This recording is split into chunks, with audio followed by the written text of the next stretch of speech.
Hello, in this video I will be showing you how to take a melting point, that is, how to figure out for a particular sample, like this one for example, at what temperature does it melt. So we're going to use a device called a melt station. It's this machine right here. It's connected to a LabQuest device that simply shows the temperature of the interior of the machine.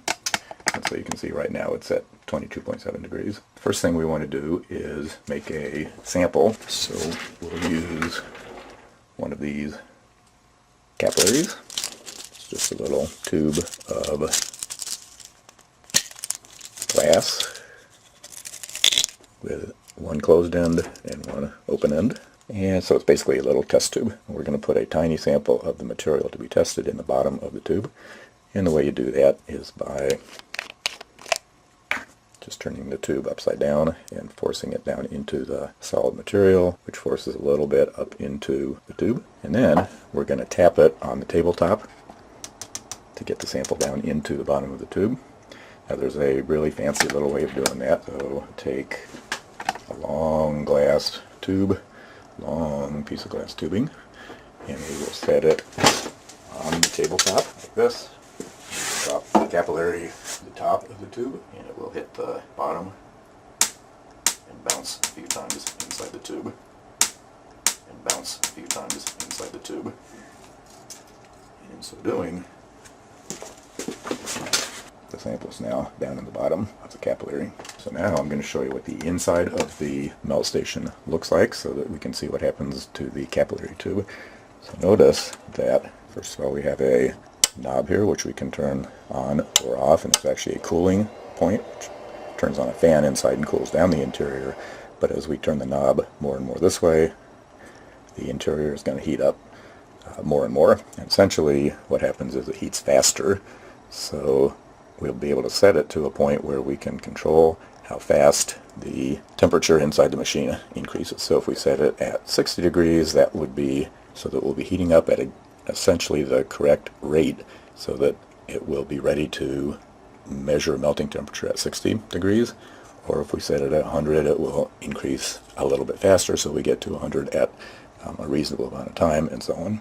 Of course, that means you have to have some idea of where it's going to melt to begin with to know where to set it, and if you don't really know where it's going to melt, you can set it for rapid heat, and then it will increase rapidly, and you just have to keep an eye on the sample to see where it's actually melting, and then you might want to go back and do it again at a different rate so that the temperature increases slowly through the temperature range where you know it's going to melt. But for now, we'll just set it on cool because we want it to cool it back down again, or off in fact. Now here's the interior of the machine. Notice that what you're doing is looking through a little glass which when we turn the machine on lights up the interior so we can actually see what's happening in there. But at this point it's actually a little bit easier to see without the light on using this particular camera. And what you'll notice as we go in closer is that there's a metal block into which the capillary tube will be inserted. And here's the top of the machine, and you can see three little holes there.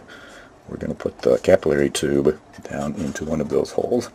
Doesn't matter which one. At this point I'm putting it in the middle one, and because there are three of them, you can actually do three melting points at the same time. One thing you have to be careful of is that you don't bend the tube as you're putting it in there, because of course these are very breakable, and if you bend it at all it'll break inside the machine, and you don't want that to happen. So with the sample in there, as you're increasing the temperature, and essentially you're going to watch that sample and see at what temperature it melts, which means you have to keep a track of that and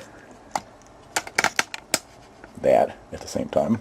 But you basically just move your eye back and forth between the temperature on the screen and the sample in the machine, and when it starts to melt you write down the temperature.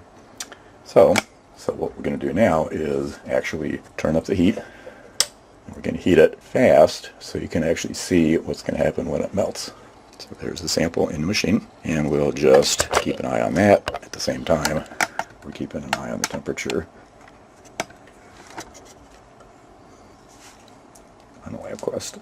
Notice the temperature is increasing pretty rapidly now, but the sample, we have no idea where it's going to melt. It could be anywhere between this temperature and say 200, even possibly 300 degrees.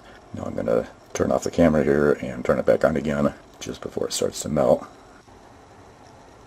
And the sample is just beginning to melt. We notice that the temperature is 152, and we look back and the sample is just melting and completely melted now. So the melting point for the sample is about 152.